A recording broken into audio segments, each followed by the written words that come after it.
Hello! My name is Alex and welcome back to another video by myself, a random nerd on the internet, playing with shiny notebooks. Hi, that's me. For those who've been watching my channel for a little while, hello. I would quite gracefully like to inform you that I'm in fact not dead! Yay!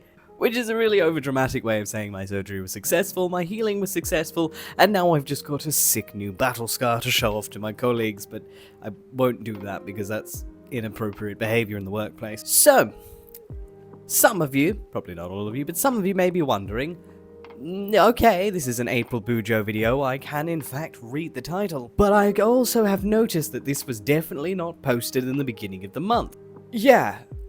And my response to that is I don't really have a defense for that. I kind of was slow on everything with my April BuJo. If with my March BuJo, I was going basically balls to the wall and crying inside as I was making it, with my April BuJo, I think just all of that balls to the wall finally hit me and I slacked off.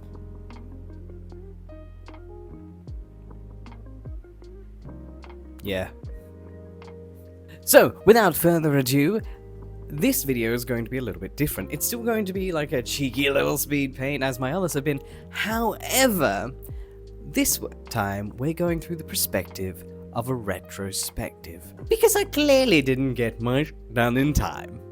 Let's do this.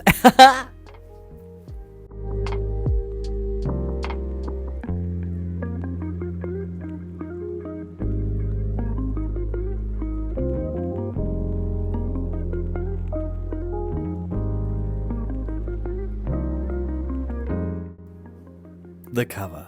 Now, for the cover, I'd like to say I went into this month with a bazillion different ideas. However, the truth of the matter is, I didn't. Suddenly it was the end of March, and I in fact did something called panic. So, when you have a little panic at the disco, you tend to do the good old-fashioned Google no jutsu. Which is a really weird saying that this month I looked up references. I did a little Google search and stuff for just BuJo ideas. All I knew going into this was I really wanted to do something green. My brain just really wanted green.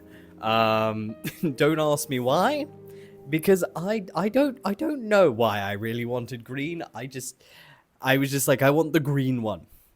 So so with my little Google search, I ended up coming across this really cool design, which someone had drawn a green, bluey diamond with watercolors and put like a shaded forest thingy in it. So essentially my tools of the trade this time around were things like Tombow's, one of the calligraphs, specifically the Seagrass Calliograph, which I'm now using as a glorified mic stand. But yeah, a Seagrass Calliograph, a black Tombow, and nice like a black brush marker, and some watercolor. So my Kuretake Gansai got cracked out for this one once more. And of course, I used a lot of like dud washi tape. I say dud washi tape because it's washi tape that either is A, duplicate, or B, hot garbage. And as a result, the duplicates and hot garbage become masking tape for me. So you'll notice me going through a lot of quote-unquote washi tape. Rest assured, I'm not wasting it. I'm disposing of it ethically. With the speed paint, on the left-hand side, I decided to go with the big graphic, so a little bit like when I did my January design. So I masked in a diamond in the center of the page, and then I went in and just tried my best to watercolor it to make it look good.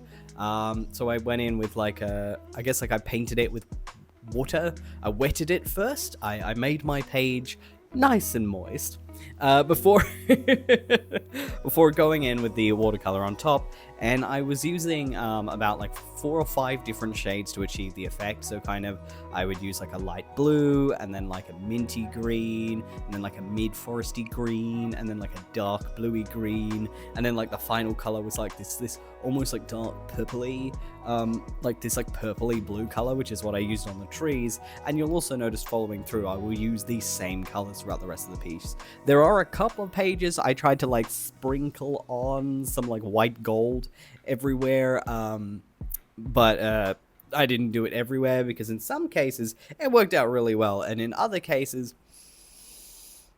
we like to pretend I never put it there in the first place. Happy accidents!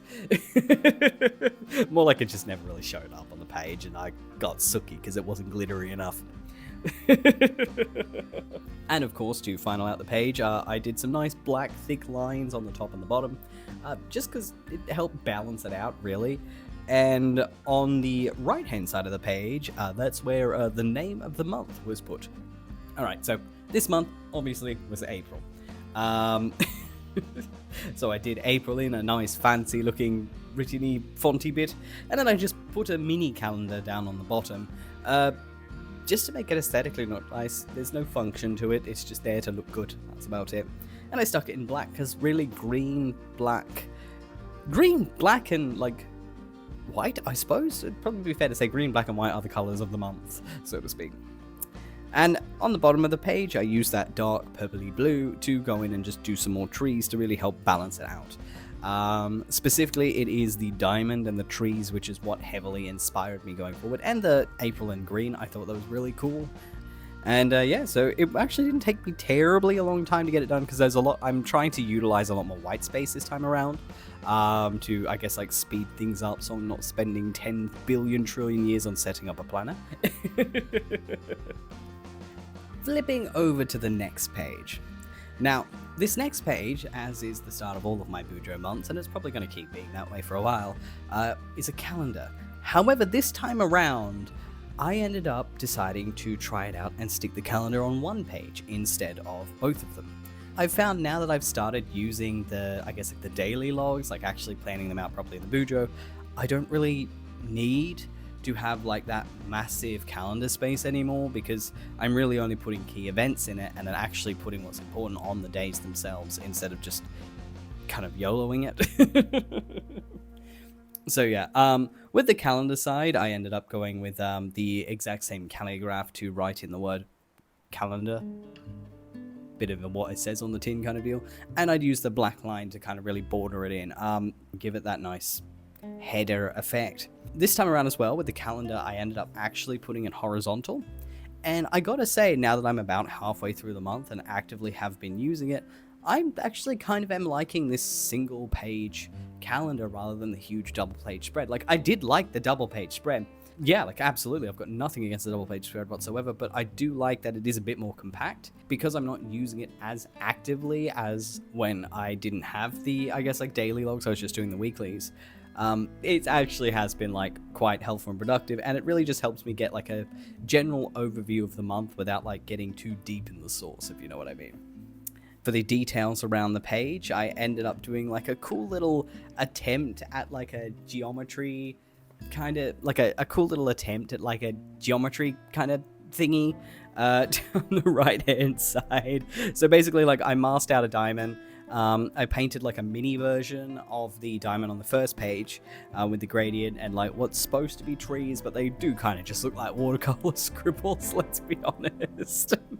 And then like I drew some lines around it to kind of help give it that slight geographic look.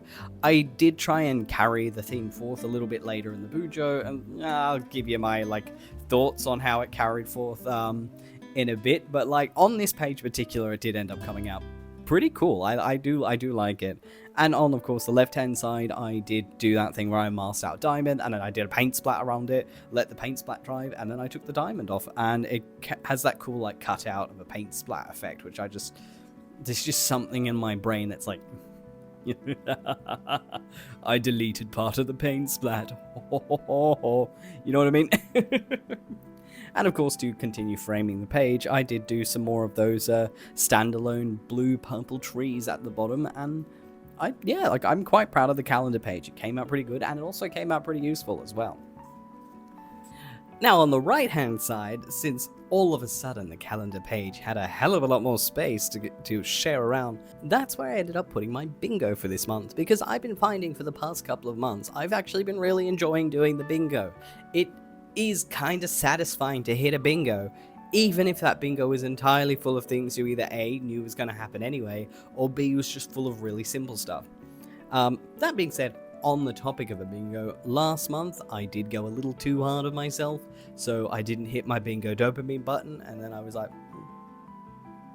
I didn't get bingo. I'm a horrible human being. So this time around, I decided not to be a complete arse nugget to myself and actually put doable or at least like easy things on the bingo, because the whole point of the self-care bingo, it's basically there to kind of like motivate you to do stuff, and also just to make you feel good about your life, I guess. In some cases, it's just a gotcha. Am I going to get shit done? Who knows? Like, that's the vibe in the self-care bingo. It's basically just a list of goals you want to hit, or things you just know you're going to do anyway, and then you just go throughout the month, you circle or square them or color them in, however you do it, and if you hit a bingo, there's just a part of your brain that's like, yeah, I'm a good human being. But yeah, since this is a retrospective, I can confirm I've already hit 2 bingos. That's right, I got my flu shot. Oh yeah. But yeah, so like now that like this month I've simpled it down and it is working as intended, whereas last month it was full of like difficult because it's like that first month I was like, yeah, bingo hits the spot, and the second month I was like, bingo's gonna motivate me, and the third month was like, bingo didn't motivate me, bingo made me feel bad, I'm gonna go back to simple stuff now. And yeah, so beneath my bingo chart, I've got just a small box at the bottom to kind of list significant events as they happen. Of course, some of them are like not things I bother to list on. Like one of my bingo tasks, which I've completed, thank you very much, was change the sheets on my bed. Shut up. I hit that task. I was quite proud of myself. But that is not a significant enough event to put on the list below, because that would be taking a valuable spot that could be saying I got to meet Neil Kuretake at the comedy show. You know what I mean? But yeah, so like there isn't 25 spots in the in this place where I write it down, so I mostly have only just putting stuff that's like just significant enough it's worth jotting it down, like get a flute shop. Lit a flea and worm the cats, because it's always good to just track what day that's done. But like, you know, like where I'm at my ore videos on my VTuber channel, stuff like that. And of course, to top it off, a few paint splatters around the page, and at the bottom I've written bingo, because that's what it is. Next page. Now, if that last double spread was based more on fun and like basic overviews, this spread is pure unadulterated utility.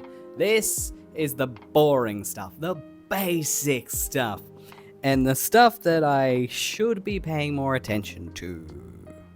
Anyway. So on the left hand side, I've got to do, goals, and content. So to do is exactly what it sounds like. It's a to-do list. It's stuff that I am aiming or have got to do during the month. And I can confirm that already there are 2 things on this to-do list which are not going to happen this month because payday happened and I got impulsive, and so next month they are. No, but like obviously like to-do list, like not everything has to be done without the month, but it's more the list of like stuff I would prefer to get done around the month. But like, you know what I mean. Whereas like post 2 videos onto this channel, that's on the goals list because it's a bit more significant than a to-do. But yeah, so on my goals list, I've got like, it's mostly content creation goals, 1 or 2 social goals, but for the most part, it's just content creation stuff.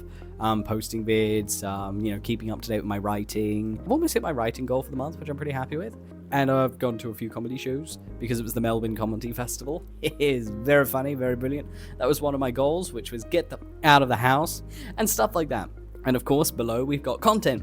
And the content area I've divided into 2 sections, and this area is just quite simply me recording what content I actually do put out. And that's really it. Like, it's pretty basic. It's just helping me, I guess, like, kind of keep track of what content I've made. And yeah, so on the right hand side we have notes and bills, and they are both exactly what you would assume they are. Yeah, so under the notes section I've got 2 boxes. One is BuJo, so these are notes for myself going forward into my next month. The more I do this, the more I'm, I guess, like, starting to find a rhythm that I'm comfortable with BuJo. Like, I have noticed, like there are definitely days I'm not picking it up. Like, it's always on my desk, but there are days I'm not looking at it.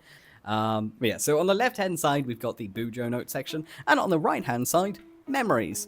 Memories is just, it's basically anything cool, pretty much. Like, it's just cool stuff that happens. Like, 4th of the 4th, so 4th of April. I got to meet Neil Kahaka. He's a comedian. He was very funny, and he was very nice. He called me out for being 30. Or like 6th of the 4th, I finally finished a long-standing commission. Stuff like that. I mean, like, 8th of the 4th, I found a cool cat shark painting on the side of the road, and since it was free, I took it. That's why I have an art on my wall now. So it's just it's dumb stuff like that. It's just stuff I want to remember. And of course, bills. Yeah, if the top half is like critiques and fun stuff, the bottom half is like, yes, 3 bags full. Yeah, bills is exactly what it sounds like. Left-hand column is income, when I get money for, like, you know, if I do commissions, money from work, shit like that. And right-hand side, outgoings. What bills do I have to pay? Goes without saying, one column has one thing in it, the other column's almost entirely full. But I've paid them, so responsible adulting. Yeah, and of course, to frame the page, I did a couple of little splatters here and there, and some little trees down the bottom of each side, to kind of at least give it a little bit of life. Otherwise, this would have been the most corporate page in this entire spread. Still kind of is, but now it's like aesthetically corporate. It's fun corporate. On to the next spread. Habit trackers. They are exactly what they sound like on the tin. They track your habits so that your habits get tracked. But yeah, so for the last couple of months, I've really been, I guess, like, running backwards and forwards on how I want to tackle habit trackers. The first couple of months, I had extremely detailed habit trackers that, like, broke down into like 6 or 7 parts, and they were huge and dramatic and very over the top. And I ended up finding that by the time March came along, it was actually quite exhausting to keep them up. So, March, I ended up flipping the switch, and I basically went, instead of difficult ones, I decided to throw a spanner in the works, give it a shot, and do really simplistic habit trackers. And I can say, without a shadow of a doubt, that was a idea. I hated them. There was the lack of specificity actually was driving me insane. But I think I stopped using them about halfway through the month. I just, nah, sod this is not working. Bin! You know what I mean? So that brought me to April. Clearly last month, didn't work at all. So I had to hit the brainstorm. I didn't really want to do the massive habit trackers again, but I also didn't want to do the tiny ones again either. Like the whole, like, the monthly calendars was getting a little tired to do like 6, 7, 8, 9 times. But I did want to keep track of more than like 3 things. When I was brainstorming, I was reminded of, I can't remember where I first saw it, because a lot of people do use it, but I was reminded of those vertical charts. I think I ended up using a similar thing for like my year in pixels, or for the weather, in my first ever BuJo spread ever. What if I do one of those, like, vertical habit trackers where, like, there's just little symbols on the top of the boxes and it's just one big box?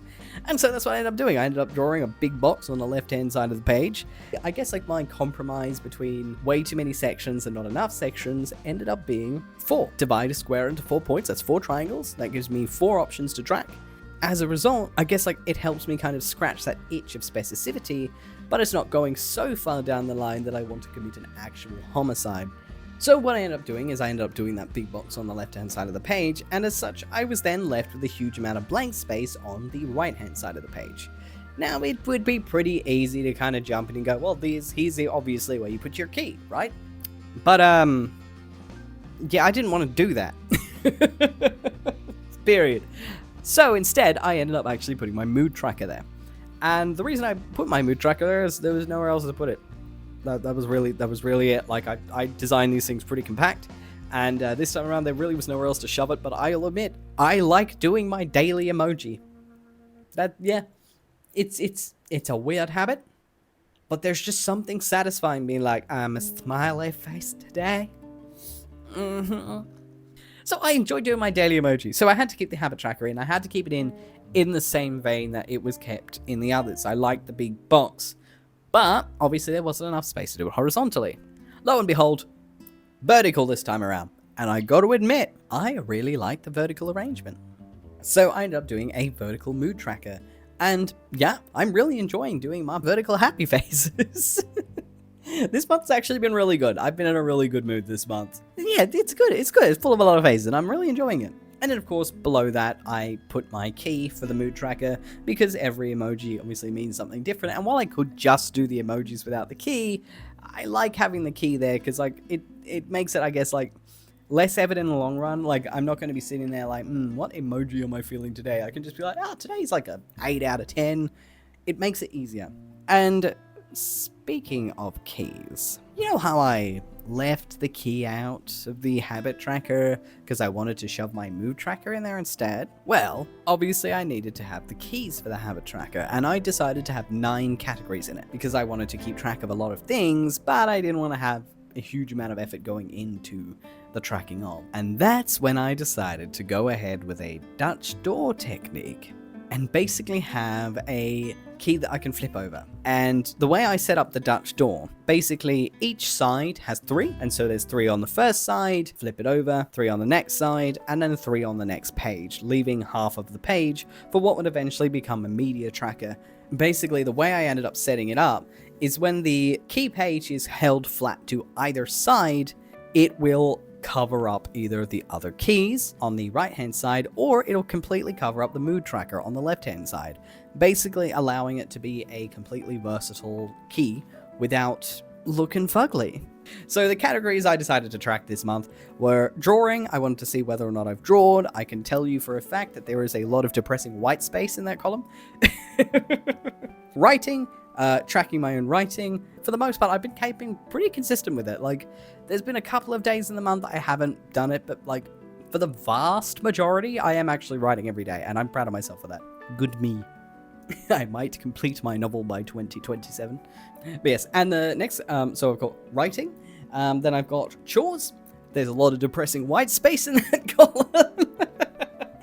Then the next 2 categories are my VTuber shenanigans, am I doing shit, and my Notebook Dragon shenanigans, am I doing shit. There's a lot of depressing white space in those columns. So the next thing I'm tracking are my commissions. So, you know, days I make progress on the commission, days I finish them, etc. Then I've got dinners, spending, and BuJos. Dinners, am I eating before 9 PM? And did I get Uber Eats? Spending, did I save money or spend money? There's a lot of depressing spent monies in that column. I buy food a lot. Just the guilt sinks in. And then finally, BuJo. Did I use my April BuJo spread? Did I use my yearlies? Did I use another BuJo entirely? Or even did I start a new BuJo? And yesterday, I started 2 new BuJos. A commonplace notebook for my workplace, and I'm using a traveler's notebook to start tracking my collaborations for like VTuber streams and stuff like that, because I'm going to be properly getting back into it starting next month, because I've been one lazy chicken nugget. My excuse for healing from surgery died like 3 weeks ago. I've just been a lazy chicken nugget. And the best part is not that many people from my VTuber community watch these videos because they're scared of my flesh, so they'll never know that I've been slacking off. Ha ha ha. So yeah, I'm going to come back in May and stop slacking off. And then, of course, on the right-hand side of the page, I've got media trackers, and it is literally exactly what it says on the tin. It's the same as it has been for the last couple of months, where it's just what it is, how I rate it, aka do I think it's hot garbage or not. So far, haven't been any hot garbages this month. Mostly just been a couple of mid stories I've come across. A fair few stories I was like, yeah, it's pretty good, I enjoyed it.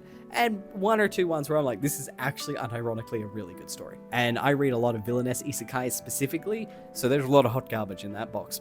It's a lot of hot garbage.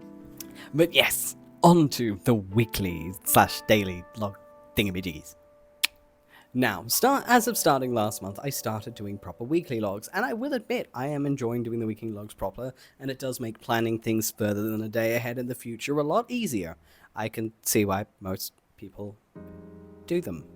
No, for real, but last month, I basically went through a whole bunch of different layouts, specifically so I can find which layout could scratch the itch the most.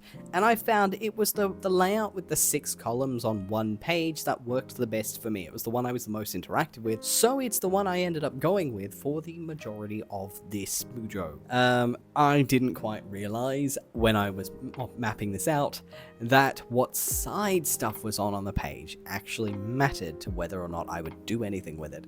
When it comes to productivity, especially if you are the stubborn sort with no impulse control whatsoever, but you do want to be mildly productive in your life, you have to make it easy. The less steps between you and your goal, the more likely you are to achieve your goal, because every time you take a new step is an opportunity to quit and move on to something else. Turns out, having the spreads on the page that hangs off the side of the desk counts as an extra step, and that's an extra step that a lot of the time my brain didn't want to bother with, because it was like, oh no, if I want to do my BuJo, then I'm gonna have to push my keyboard back and move everything on my desk so I can move my book into somewhere I can read it, and then lazy. So I know for next month, keep the logs on the right hand side of the page and only put like to-do lists and shit on the left hand side of the page. Now, week 1. I haven't really verbally mentioned it, though I don't doubt you may or may not have seen it on the screen coming through. It depends on whether or not shame came into the equation. But this month was a frustrating month when it came to building this BuJo, because I kept fucking it up. I kept screwing up, and it was driving me literally insane. Literally, probably for the first week. After the first week, it was just pure unadulterated laziness. But in the first week, the reason that I wasn't willing to actually sit down and do my audio recording, do this bit here, was literally because I was mad at my BuJo. And I knew if I did my recording, it would be 30 minutes of being like, this stupid na na na na na. Like, I was tilted, I was grumpy.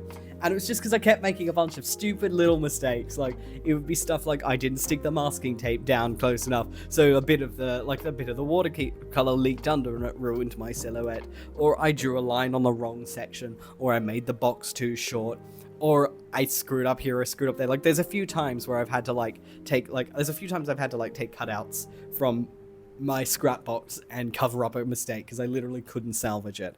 Like, I kept screwing up. I kept fucking up this month and it was driving me nuts. And week 1 was okay in general. Like, I did fork up in one section, and I will admit I did hit that point by the time I was at the weekly logs of going, I don't care anymore. Eat dirt. But the biggest faux pas on week 1, I made a terrible design decision. And it was driving me mad. Luckily, I caught onto it once I was finished, and I was like, yep, that's trash, and I didn't continue it throughout the design. But, like, I know it was there. And that design decision was, for some reason, I decided to draw a stupid diamond design on top of my cool cutout watercolor bit. And it went from being like, oh, that's cool, but a bit plain, to garbage. Looking at it makes me mad. I hate it. I forked it. But also, I think by the time I was doing these pages, it was like April 2nd. You know, I was like, I need to get this done. I need to get it done now. Flipping over to page 2, week 2 is probably one of my favorite weeks in this spread. Like, I do actually like quite a few of the way I did them, but week 2, I just really liked the way I ended up laying it out. tickled my brain button. But the layout really didn't work for me. Because all of the days were on the left and only the to-do lists were on the right. To really like sell how much it didn't work for me, like the first week is like almost completely filled out. The second week, up until like Sunday, it's clearly basically been ignored. But yeah, so the design I ended up going with was I ended up doing that more like that masking V out with the paint splatter along the side.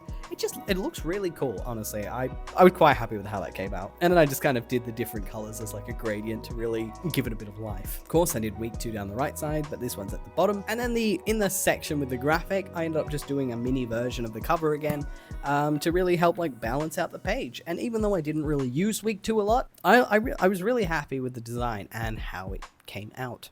Flipping over to week 3, I ended up kind of following the general design principles of week 2, but like just swapping it up enough to make it a bit more interesting so it doesn't look like we've got like 4 pages which look identical.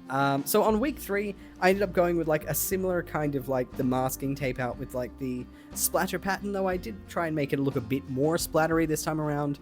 And I didn't go with a harsh V this time. I kind of just did like more of a softer like trapezium kind of look because I didn't want every page to look identical. Week 3 is plotted in the middle of the page, and then I've got kind of the opposite effect in the design space on this one than I did on the last one. So I kind of had like a diamond masked out, and then I did a paint splatter around it, removed the diamond, and that kind of brought that cool graphic in the under Monday. By the way, that's this week. And I will admit, I haven't used it a lot. This time around, it's not so much that I've been terribly unproductive, it's more that I just haven't had a lot on my to-do list this week. That being said, this weekend's probably going to get a lot chunkier the more I think of things, but like right now, we're chill beans, we're chill beans. And of course, the general columns is the same in literally all of the other pages. Though one thing I did do, and I did keep this consistent throughout the rest of them as well, is the to-do and goals columns were actually 2 boxes wider than the rest of them, and that was mostly just to kind of fill out a little bit of extra space without having it fill out so much space that it is really obvious they are a different size. Because it was basically 6 days on one side and 1 day on the other one. It wasn't very balanced. And of course, flipping over to week 4, I ended up going with pretty much the exact side of, like the exact type of general design, except this time around I flipped it pretty much. Like I flipped it over, and instead of having a design in the open space, I actually added an extra column called BuJo Prep. And that's mostly because starting next week, I'm actually going to start cracking down on the BuJo Prep. I ideally want to have my May BuJo spread done by the end of next week, because then that way it'll actually be ready in time for May, and I won't do what I did this month and have a mad scramble which causes me to basically like make 2 days redundant because I didn't actually finish this thing until like the 2nd or the 3rd of April. But yeah, so that's when I plan to do my BuJo Prep, and I've got a good amount of space. I'm not going to use all of the space in every column, I never do, but it's good to have the extra space just in case I just have a lot of stuff to do one day, you know what I mean? And yeah, so I went with that similar splatter gradient on the right-hand side this time. Week 4 is written towards the bottom, but not as close to the bottom. And then I just added some splatters and some more of those like little trees from the beginning of the thing to kind of tie everything together. And I guess like fill in that space because I knew for a fact I wasn't going to be using like 15 columns or however many I put in there, 15 rows just for BuJo Prep. So I figured, may as well fill in the space, make it look nice, you know what I mean? And finally, flipping over to week 5, we have the last 3 days of the month, because April's like one of those weird ones where like it kind of ate into 2 different weeks, and so it just made more sense to put the 3 days on a new page rather than like shove them into the last page. So week 5, quote unquote, 3 days, I've got the 3 days written on, I've got a cool splatter graphic with a cutout diamond in the center in the middle, and to-do and goals on the right, and on the right hand side, like the right hand page, the open page, I've just drawn pretty much a mirror to the first page. It's kind of like this month is bookended. So the first and last pages both have that diamond graphic with the black lines to kind of, I guess like a balance kind of thing. It ended up working out. I mostly ended up doing it because I needed something to fill the page, because I like my like start of the month to actually be a double spread, to really like be like, this is the start of the month, not like I am April's leftovers. You know what I mean? But yeah, so I ended up doing a similar design in the first month, and I think it looks really cool. And yeah, that brings us to the end of our April BuJo creating video retrospective thingy. Yeah, I've got to say, just in general summary, having now been BuJoing for 4 months, bloody hell, that feels like it's been a while, doesn't it? Damn, it feels like I've been doing this forever. I gotta say, it definitely has helped with my general productivity. I can see why a lot of people do it.